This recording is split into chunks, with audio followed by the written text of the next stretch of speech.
Hey guys, Super Gods of Final Wars here, and I'm back for another video. This time I'm back with another review, and yes, as you can clearly see, I'm going to be alone, because, well, I asked, like, Toka, Mikasa, Akame, I asked all of my freaking wives to see if they were interested in reviewing this, and you want to know what they replied?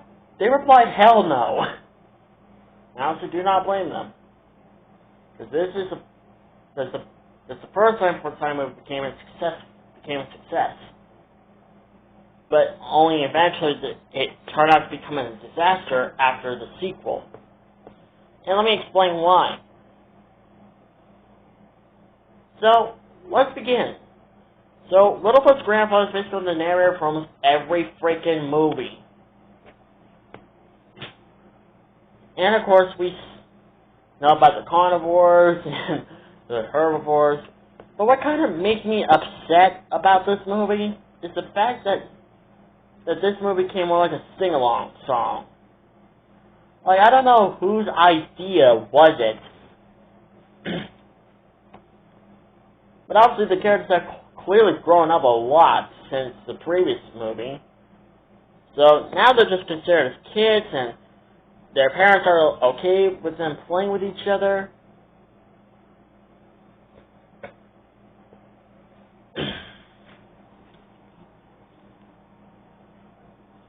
So, yeah. Hang on, I need to go get a drink real quick. Alright, I'm all refreshed. Now, let's begin. Oh, and I'm just going to let you guys know that not every movie I'm going to be talking peaceful like this, because possibly during the next reviews of the next movies, you're going to hear me having the biggest rage moment in my entire life. Possibly the longest, because, well, yeah. Anyways, so let's just begin. Like I said before, the characters are all living peaceful and all that stuff. Littlefoot hates being little, and his grandfather assures him that he'll become an adult soon, only to figure out that there's only, like, 2 Struthio Mimuses, and they're going to steal some eggs. And I don't know how the hell do these herbivores not realize that they had 2 egg thieves in their freaking valley. And as a matter of fact, the valley itself was more weird itself because, well, sure, it's safe for the herbivores, but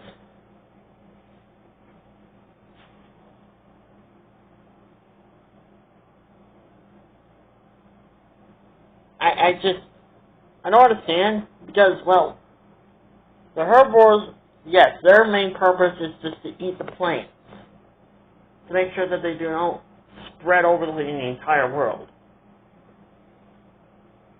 and to make sure that the forces don't get worldwide spread. And the carnivores, their main job is to ensure that the herbivores don't overpopulate. While at the same time, make sure that their cells are not overpopulating the world as well.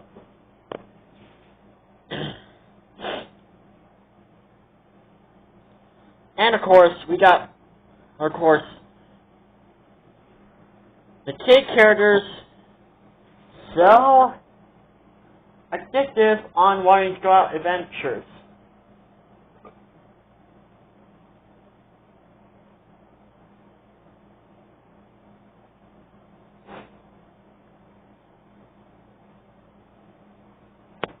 Like, they're just so hell-bent on going to adventures, and it nearly gets them all killed.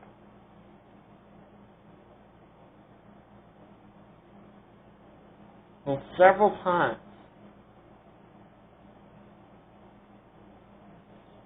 So therefore, I don't understand how these parents and grandparents are supposed to be watching over their children.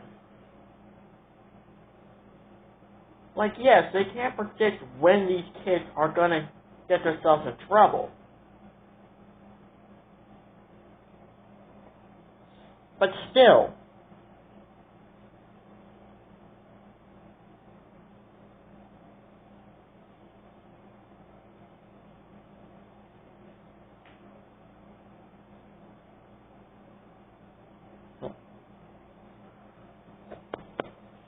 like, it's kind of frustrating, to be honest. Oh, by the way, Littlefoot's being watched over by his grandparents. Since, well, we already know what happened to his mom. And his dad doesn't appear until, like, later on in the franchise. Yeah, he appears in number 10.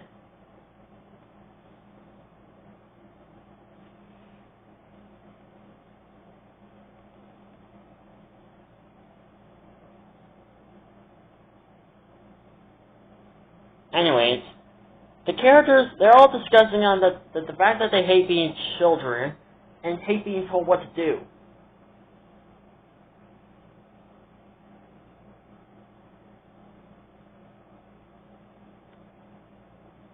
And of course, there's the fact that they hate being little. Oh, can I also point out one thing? Through the beginning of this franchise, Sarah's father is freaking racist.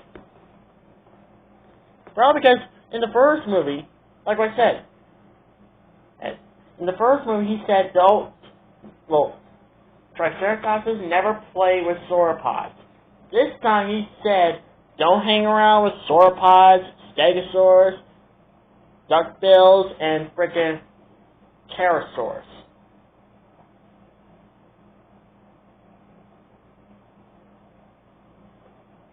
Like that's just freaking racist.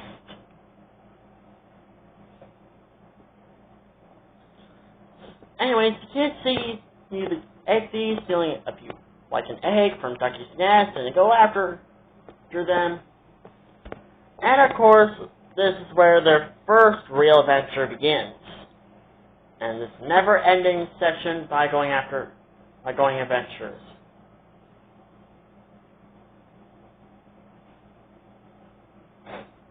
But it doesn't take long for the characters to catch up to the egg thieves, and of course stop them. But however, they end up back in the Mysterious Beyond, the place where they were born, the place that they were almost getting killed.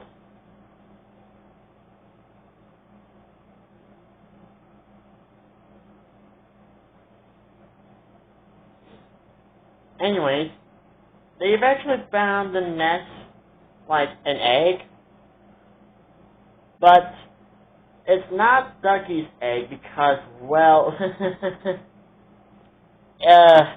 the egg kind of bounced its way back to the nest.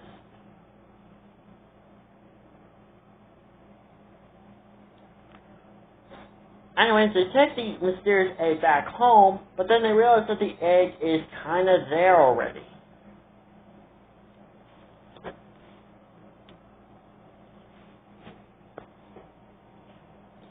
And eventually, it hatches to a baby T-Rex that they eventually named Chomper.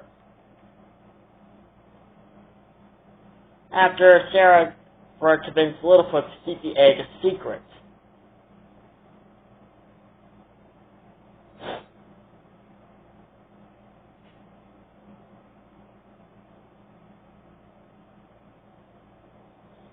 So, after that, Baby Chomper sort of imprints on Littlefoot after Littlefoot ran away a few times.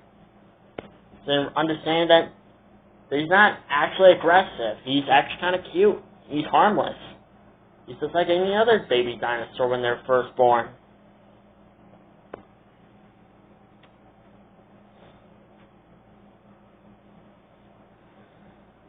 Anyways, Littlefoot asks his grandparents about babies after trying to feed Chomper leaves, but he eventually eats bugs.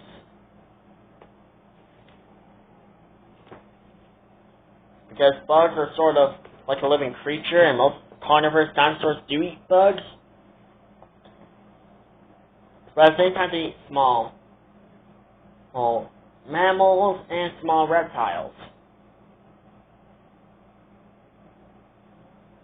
After that, Chopper makes almost the same mistake that Littlefoot makes, but this time, Chopper gets back after Littlefoot convinces him to come back.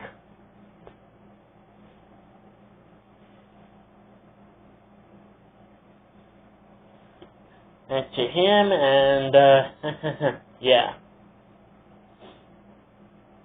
Anyways, the egg thieves try to kill Littlefoot's friends after they're not really trying to convince them to, well, tell them where the egg is.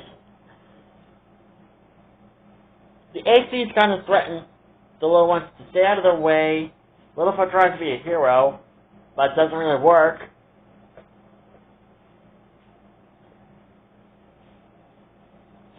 But with the help of Chopper's shadow, they scare the egg thieves off again. Anyways, they all celebrate and sing a stupid another song, but Chopper bit Sarah's tail, and I actually kind of laughed at that when I first saw it. And then again, I was like, well, I kind of expected that because, well, he's a carnivore. Plus, you're literally dancing with his favorite food, Triceratops. They lived in the same time, in the same place, so therefore T-Rexes are going to start hunting Triceratopses. Now Sarah and Littlefoot get into another fight this time.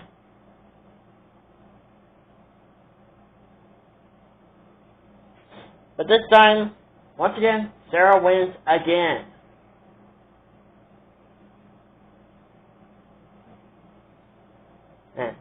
And apparently, just like Sarah's father, the entire cast is being racist because he's a carnivore and he can't be in the Great Valley if he's going to be a carnivore. Like, just what the hell? You brought him here. If you don't want to race him, take him back where you found him. That would be the smart thing to do. Take him back where you found him before his parents find out and get peed off. Because there's one thing you don't want to do. That's making Mommy and T-Rex angry. That's been proven not just once, but twice. And Jurassic Park: The Lost World, that's been proven. And Ice Age: Dawn of the Dinosaurs, that's also been proven. And Jurassic Fight Club, I forgot to mention that. Anyways, Jurassic Fight Club. And now Trez kills a baby T-Rex and threatens the other one.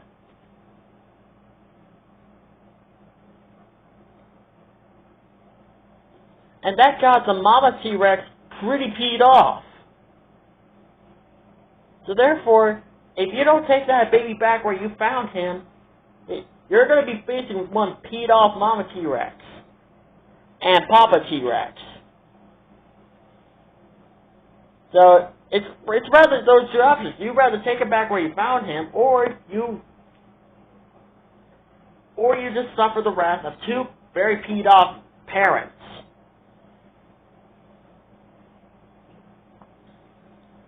And speaking of his parents, after running away from the group, Chopper's real parents arrive, and they're tracking their son down. They want to know who stole the egg and brought it and took them away from them. I say, if the carnivores could talk like the herbivores, then I'm pretty sure there would be no need for the carnivores to pick a fight with the herbivores. So all they have to do is to simply ask, hey, where's our egg? We're looking for our egg. We picked up the scent of it leading here, and then we don't know where it went.